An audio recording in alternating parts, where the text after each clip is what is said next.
Hello' বন্ধুসকল, আপোনালোকক সকলোকে মোৰ আই অসমী চেনেলটোলৈ স্বাগতম জনাইছোঁ। ইয়াৰ আগতে মই এটা ভিডিঅ' আপলোড দিছিলোঁ এই মুৰ্গীখিনিক লৈ। তেতিয়া মোৰ মুৰ্গীখিনি বয়স আছিল 2 মাহ।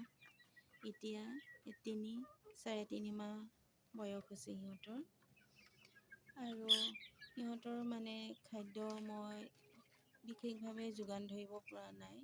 সেইকাৰণে ভাবিলোঁ বাৰীতে থকা ঘাঁহ বন অলপ কাটি আনি অলপ কিছু পৰিমাণে কিনা দানাৰ পৰা ৰক্ষা পাম।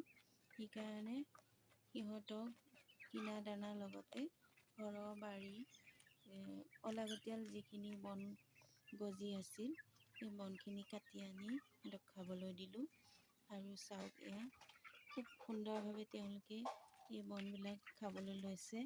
আৰু এতিয়া তেওঁলোকে খাই মেলি ওপৰত এনেদৰে পেট ভৰাৰ পিছত চাঙৰ ওপৰত উঠি বহি আছে। আৰু মোৰ দানা কিনাৰ পৰাও অলপ ৰক্ষা পালোঁ।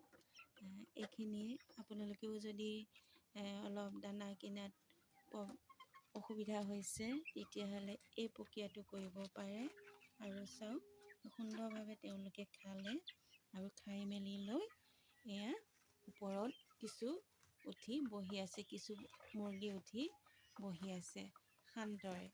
এয়া যিখিনি পেট ভৰা নাই এতিয়াও তেওঁলোকে খাই আছে। এইখিনিকে মই কৈ আপোনালোকক ওচৰৰ পৰা বিদায় মাগিছোঁ। ধন্যবাদ। আপোনালোকৰ ভিডিঅ'টো ভাল পালে শ্বেয়াৰ কৰিব, লাইক কৰিব, কমেণ্ট কৰিব। নমস্কাৰ।